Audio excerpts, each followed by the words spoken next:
দেশের আকাশে পবিত্র রমজান মাসের চাঁদ দেখা গেছে। রবিবার থেকে শুরু হচ্ছে মাসব্যাপী রোজা।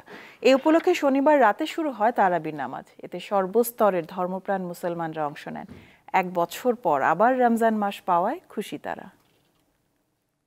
শনিবার সন্ধ্যার আগেই আকাশে পবিত্র রমজান মাসের চাঁদ দেখা যায়, ফলে রোজার প্রস্তুতি নেন ধর্মপ্রাণ মুসল্লিরা। চাঁদ দেখা কমিটির সভা অনুষ্ঠিত হয় বাইতুল মোকাররম জাতীয় মসজিদ সংলগ্ন ইসলামিক ফাউন্ডেশনের সভাকক্ষে।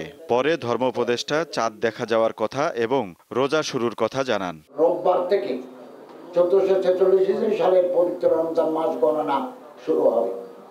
তো প্রেক্ষিতে আগামী 26 রমজান 1446 হিজরি, 13 চৈত্র 1431 বঙ্গাব্দ, 27 মার্চ 2025 খ্রিস্টাব্দ তারিখ বৃহস্পতিবার দিবাগত রাতে পবিত্র লাইলাতুল কদর উদযাপিত হবে ইনশাআল্লাহ। চাঁদ দেখার পরই মসজিদগুলোতে তারাবির নামাজের প্রস্তুতি শুরু হয়। এশার নামাজের পর ধর্মপ্রাণ মুসল্লিরা তারাবির নামাজ আদায় করেন। সারাটা মাস যেন সুন্দর মতো প্রতিদিন পড়তে পারি, তাইলে হয়তো আল্লাহর সান্নিধ্য পাবো। বাইতুল মোকাররম অনেক বড় জামাত হবে এবং কি খতমে তারাবি হবে, এই জন্য এখানে আসছি নামাজটা আদায় করার জন্য। আলহামদুলিল্লাহ, আমরা একটা বছর পরে আবার পবিত্র রমজানের বাতাস পেয়েছি আজকে থেকে।